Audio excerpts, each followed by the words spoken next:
cabinet বৈঠকত লোৱা গুৰুত্বপূৰ্ণ সিদ্ধান্তখিনি মই ঘোষণা কৰিব খুজিছো আমাৰ ৰাজ্যৰ চিকিৎসালয় মেডিকেল কলেজসমূহত দৰিদ্ৰ আৰু মধ্যবিত্ত লোকসকলৰ ব্যৱহাৰৰ বাবে বিনামূলীয়া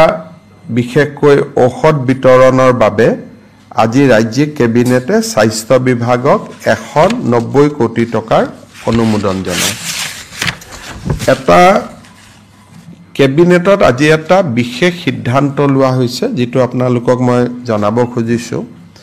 যে আমাৰ অসমৰ যিবিলাক মথাউৰি আছে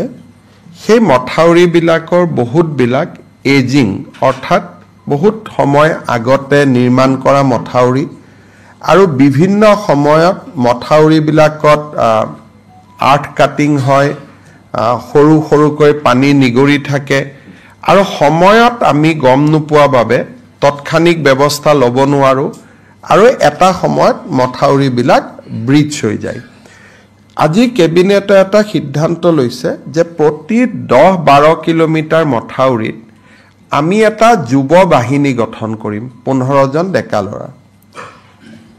এই 15 জন ডেকা ল'ৰাৰ কাম হ'ব যে এপ্ৰিল মাহৰ শেষৰ পৰা অক্টোবৰ পৰ্যন্ত তেওঁলোকে মথাউৰিসমূহ নিৰীক্ষণ কৰিব আৰু এই ডেকা ল'ৰা কেইজনক আমি এটা মথাউৰি কমিটি বুলি উল্লেখ কৰিছো যে এটা মথাউৰি কমিটিত 10 পৰা 15 জন ল'ৰা থাকিব যুৱক থাকিব 8 বা 12 কিলোমিটাৰ মথাউৰি তেওঁলোকে পৰ্যবেক্ষণ কৰিব স্থানীয় জলসম্পদ বিভাগৰ অভিযন্তাজনে নিৰীক্ষণ কৰিব আৰু এই ডেকা ল'ৰাখিনিক আমি গামবুটছ টৰ্চ লাইট ৰেইনকোট এইবিলাক সামগ্ৰী যোগান ধৰিম আৰু খৰটকীয়াকৈ কিবা এটা দেখিলে যাতে ফটক কৰি মেৰামতি কৰিব পাৰে তাৰ কাৰণে তেওঁলোকক আমি জিঅ' বেগ কোৰ বিভিন্ন যিবিলাক পৰ্কুপাইন যিবিলাক এমুনেশ্যন যিবিলাক ফ্লাড ফাইটিং মেটেৰিয়েলছ সেইবিলাক আমি দিম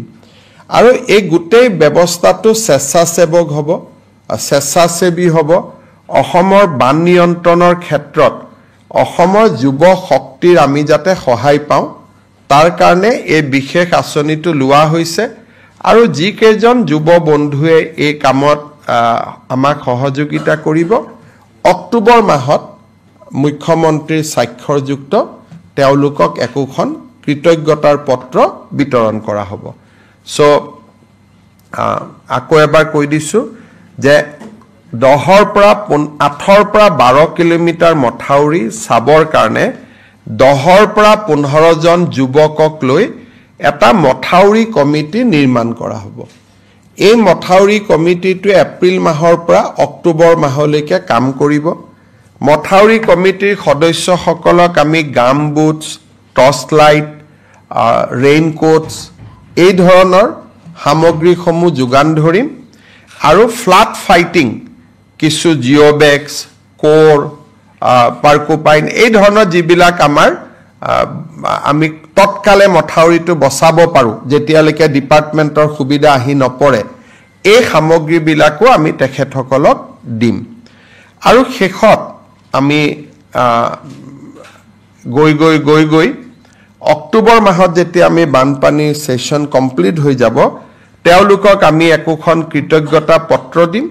আৰু প্ৰয়োজন অনুসৰি স্থানীয় বিধায়কসকলে তেওঁলোকক ৰাজহুৱাভাৱে সম্বৰ্ধনাও জনাব পাৰিব অসমৰ বান নিয়ন্ত্ৰণ বিভাগত মই ভাবো যে ই আমাক বহুত সহায় কৰিব কাৰণ অকনমান খবৰ পালেই আমি একোটা ডাঙৰ বিপদৰ পৰা বাচিব পাৰো খবৰ নোপোৱা কাৰণে যোৱাবাৰে বোকাখাটত মথাউৰি এটা ভাঙিছিলে কি বংকুৱাল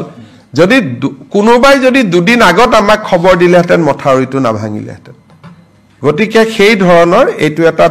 ভাল পদক্ষেপ অসম পুলিচক যেনেকে ভিডিপিয়ে যথেষ্ট সহায় কৰে গাঁওৰক্ষী বাহিনীয়ে যেনেকে সহায় কৰে তাৰ অনুৰূপ এটা শক্তি এটা লাহে লাহে আমি নিৰ্মাণ কৰিম শেষলৈ গৈ মথাউৰি কমিটি বিলাকক আমি ৰেজিষ্ট্ৰেচনো কৰি দিম তেনেকে শক্তিশালী কৰি আমি গৈ থাকিম এইবাৰ প্ৰথম বছৰ ইয়াক আমি হাতত লৈছো আমাৰ গুৱাহাটীত ফ্ৰেঞ্চ গভৰ্ণমেণ্ট আৰু ভাৰত চৰকাৰৰ আৰ্থিক সাহায্যত আমি এটা Assam climate centre for cities বুলি এটা আমি অনুষ্ঠান গঢ়িম ইয়াৰে পুঁজি ভাৰত চৰকাৰ আৰু ফ্ৰেঞ্চ চৰকাৰে আমাক আগবঢ়াব আৰু ইয়াৰ জৰিয়তে ক্লাইমেট প্ৰটেকশ্যনৰ ক্ষেত্ৰত কেইবাজনো এক্সপাৰ্ট গুৱাহাটী পৌৰ নিগমে নিযুক্তি কৰিব পাৰিব কেবিনেটে আজি এই ক্লাইমেট চেণ্টাৰটো অনুমোদন জনায় জাগিৰ ৰোডৰ টাটা সেমিকণ্ডাক্টৰ প্ৰজেক্টৰ কাষত আপোনালোকে জানে যে খুব কম দিনতে বেংগলুৰুত কাম কৰি থকা 1000 ছোৱালী জাগিৰ ৰোডলৈ উভতি আহিব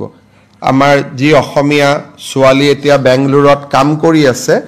তেওঁলোক খুব সোনকালে জাগিৰ ৰোডলৈ উভতি আহিব অহাৰ লগে লগে জাগিৰ ৰোডত এটা থাকাৰ ভীষণ সমস্যা হ'ব আৰু লাহে লাহে 10 12 15000 মানুহ যেতিয়া তাতে নিযুক্তি হ'ব ওচৰত ভাড়া ঘৰ আদি প্ৰস্তুত হৈ উঠুতেও সময় লাগিব সেইকাৰণে আজি আমি আগতীয়াকৈ জাগিৰ ৰোডত এটা ৱৰ্কিং ওমেন হোষ্টেল 1000 খন আসনযুক্ত এটা ৱৰ্কিং ওমেন হোষ্টেল বনাবৰ বাবে আজি কেবিনেটে 142 কোটি টকাৰ অনুমোদন জনাইছে আমাৰ অসমৰ গোটেই চাহ বাগিচা বিলাকত আমি মহাপ্ৰভু জগন্নাথ কমিউনিটি হল বনাই আছো 500খন চাহ বাগিচাত আজি তাৰ এখন মেনেজিং কমিটি কেবিনেটে নিৰ্মাণ কৰে স্থানীয় বিধায়কক অধ্যক্ষ হিচাপে লৈ তাকো কেবিনেটে অনুমোদন জনায় মই এতিয়া আজিৰ কেবিনেটত গ্ৰহণ কৰা তিনিটা বিশেষ গুৰুত্বপূৰ্ণ সিদ্ধান্ত আপোনালোকক জনাব খুজিছো আজি আমাৰ ৰাজ্য চৰকাৰৰ কেবিনেটত অসম চৰকাৰৰ কৰ্মচাৰী আৰু আমাৰ পেনশনাৰ সকলৰ বাবে 2% ডিয়াৰনেছ এলাউন্স আমি ঘোষণা কৰো সো এতিয়াৰ পৰা ৰাজ্য চৰকাৰৰ কৰ্মচাৰী পেনশনাৰ সকলোৱে 2% তেওঁলোকে ডিয়াৰনেছ এলাউন্স পাব 1/1/2025 পৰা ই কাৰ্যকৰী হ'ব আমি এই মাহৰ দৰমহাত বিহুৰ আগতে পোৱা দৰমহাত 2% দিয়ে সংলগ্ন কৰিম কিন্তু যেটো এৰিয়াৰ হেতু আমি এপ্ৰিল আৰু মে দুটা মাহত আমি তেওঁলোকক দিম আজি এটা কেবিনেটত সিদ্ধান্ত গ্ৰহণ কৰা হয় যে অহা প্ৰথম বহাগৰ পৰা চৰকাৰৰ যিমান ট্ৰান্সফাৰ অৰ্ডাৰ ওলাব পোষ্টিং ওলাব গাইডলাইনছ ওলাব ৰুলছ ওলাব ৰেগুলেশ্যন ওলাব নটিফিকেশ্যন ওলাব অফিচ মেমৰেণ্ডাম ওলাব এই গোটেই বিলাকতে ইংৰাজীৰ লগতে অসমীয়াও ইয়াত সংলগ্ন কৰিব লাগিব তাৰমানে দুখন নটিফিকেশ্যন ওলাব এখন ইংলিছ এখন অসমীয়া কেছ হলে লিগেল প্ৰবলেম হলে হি ইংলিছখন মান্য হ'ব কাৰণ লিগেল ল্যাঙ্গুৱেজৰ কাৰণে ইংলিছখন কিন্তু অসমত 1 বহাগৰ পৰা আমি এটো সিদ্ধান্ত লৈছো যে যিমান সৰকাৰি অৰ্ডাৰ হয় অফিচ মেমৰেণ্ডাম হয় ৰুলছ হয় ৰেগুলেশ্যন হয় বিধানসভাৰ আইন হয় যিমান বিলাক সৰকাৰি কমিউনিকেশ্যন তাত ইংৰাজীৰ লগতে এখন অসমীয়া প্ৰতিলিপিও সন্নিবিষ্ট কৰিব লাগিব ইংৰাজীখন থাকিব ইংৰাজীৰ লগত অসমীয়া এটা কপি থাকিব বৰাক উপত্যকাত বেংগলী থাকিব বিটিআৰত বড়ো থাকিব অতিৰিক্তকৈ অৰ্থাৎ বৰাক উপত্যকাত বঙালী থাকিব বিটিএডিত বড়ো থাকিব আৰু সমগ্ৰ অসমতে ইংৰাজী আৰু অসমীয়া এই ব্যৱস্থাটো আজি কৰা হৈছে আৰু সদৌ অসম ছাত্ৰ সন্থাৰ লগত আমাৰ আলোচনা হৈছিল জাষ্টিস বিকে শৰ্মা কমিটিৰ এটো অনুমোদন আছিল ৰাজ্য চৰকাৰে অহা 1 এপ্ৰিলৰ পৰা কাৰ্যকৰী হোৱা কৰি 15 এপ্ৰিল 1 বহাগৰ পৰা কাৰ্যকৰী হোৱাকৈ ইয়াক ৰূপায়ণ কৰাৰ বাবে নিৰ্দেশ দিছে আমি সৰকাৰি অফিচাৰ সকলক কৈছো যে প্ৰথম অৱস্থাত ভাচিনী বুলি এটা এপ আছে যত অসমীয়া বড়ো বেংগলী তিনিটা ভাষাই উপলব্ধ হয় তাক ব্যৱহাৰ কৰক আৰু লাহে লাহে তেওঁলোকে নিজাকৈ লিখিব পৰা হৈ যাব